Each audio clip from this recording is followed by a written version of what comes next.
কয়েকদিন থেকে না আমাদের এখানে প্রচণ্ড ঠান্ডা, আর তার জন্য দেখো আমি দুপুরবেলায় চাদর গায়ে দিয়ে শাক তুলেছি, আর শাক তুলে এনে তারপর দেখো বাছতে শুরু করে দিয়েছি।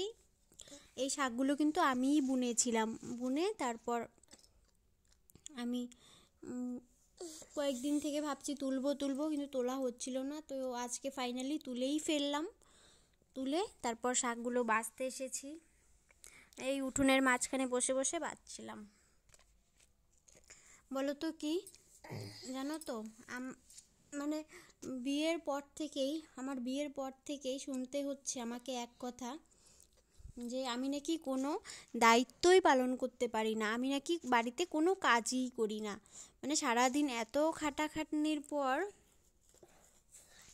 আমাকে এই কথাটাই শুনতে হয় যে আমি নাকি কোনো কাজ করি না আর কোনো দায়িত্ব পালন মানে করি না। তারপর শুনতে হয় আমি কারোর সঙ্গে ঠিকভাবে কথা বলি না। সত্যি এত ভালোভাবে চলার পরেও আমাকে এইগুলো শুনতে হয়।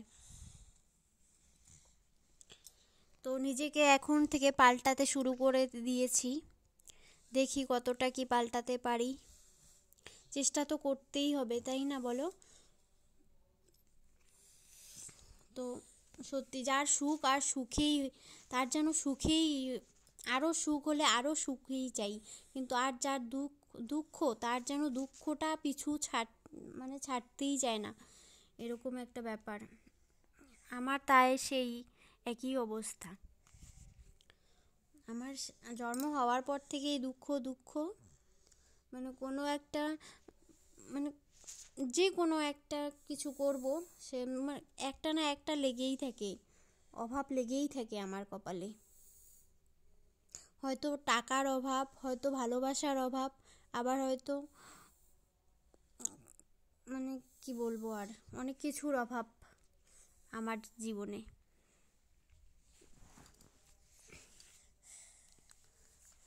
জীবনটা তো অভাবেই চলে যাচ্ছে, আর কয়েকদিনই আছি বেঁচে, তারপর তো চলে যেতেই হবে এই পৃথিবী ধরাধাম ছেড়ে।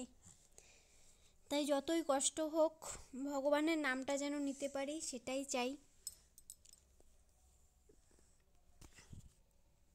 তো এভরিওয়ান, তোমরা সবাই আশা করি ভালোই আছো, আমরাও ভালোই আছি, আমিও ভালোই আছি। আর আমাদের বাড়িতে ভালো নেই এতটাও, আমাদের সবারই ঠান্ডা লেগে গেছে ঠান্ডায়। তো এখন নাকি একটা শুনেছি ভাইরাস বেরিয়েছে, যে বাড়িতে একজনের হলে সবারই হয়, কিন্তু আমাদেরও হয়েছে কিছু, কিন্তু কমেছে আমারটা। কিন্তু আমার মানে ছেলের এখনও কমেনি, ওর সর্দি কাশি ঠান্ডা লেগেই আছে। তো শাকগুলো বাড়ির শাক তো খুবই ভালো লাগে খেতে, সেটাই আমি বেছে রাখছি কালকে সকালের জন্য। বিকেলবেলা বসে বসে আগের দিনই বেছে রাখতে হয়, না হলে সকালবেলা টাইম পাওয়া যায় না, সেই সকালের কাজটা সেরে আর টাইম একদমই থাকে না হাতে, তার জন্য কিন্তু আমি আগেই করে রাখি। তারপর তো আমি দেখো শুয়েছিলাম, তারপর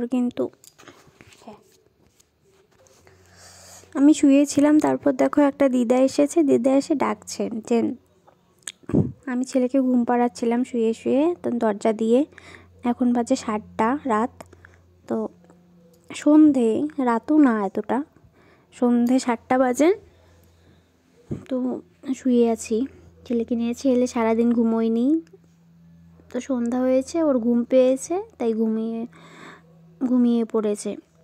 আর দিদা এসে ডাকছে, তখন আমি ভয়েস দিচ্ছিলাম, তার জন্য ভয়েসটা না গন্ডগোল হয়ে গেল, সরি। হ্যাঁ, আর দেখো আমার শ্বশুরমশাইয়ের হাত কেটেছে, আর সেই হাত কাটার জন্য আলু কাটতে পারছিল না, তাই বলছে কি আমাকে কেটে দিতে, আর এটা জলের মধ্যে দিয়ে সেদ্ধ করবে, আর গরুর জন্য।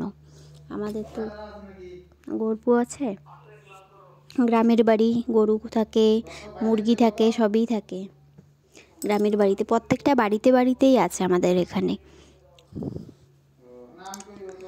আর গ্রামের বাড়িতে তো এসব করে খেতেই হবে, তাই না? যেহেতু গ্রামে বিয়ে হয়েছে আমার, খুবই সাধারণ ঘরের মেয়ে আমি। এখন না ভয়েসটা দিতে একটু প্রবলেম আছে, কারণ আমি না ঠিকভাবে মানে ফ্রিতে না আমি ভিডিও করতে পারি না, তার জন্য ভয়েসটা দিতে একটু গন্ডগোল হচ্ছে।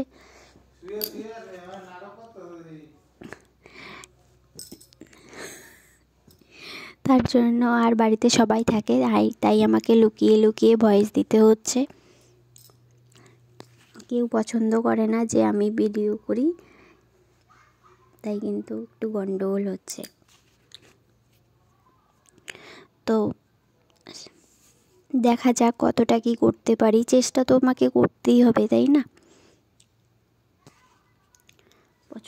কারো পছন্দ নিয়ে আর পড়ে থাকতে হবে না।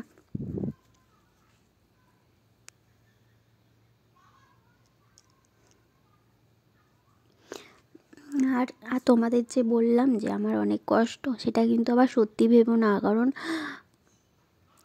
কারণ আমার সংসারে কিন্তু কোনো অশান্তি নেই। আমি সবার বাড়ির মধ্যেই এরকম একটা হয়, তাই বললাম। তোমাদেরও কি হয় এরকম? কমেন্টে জানিও প্লিজ। আমাদের বাড়িতে না একটা অনেক বড় লিচু গাছ আছে, হ্যাঁ। আর লিচু গাছটার জন্য না মানে রোদ পড়ে না, ছায়া থাকে সব সময়, আর তার জন্য প্রচণ্ড ঠান্ডা।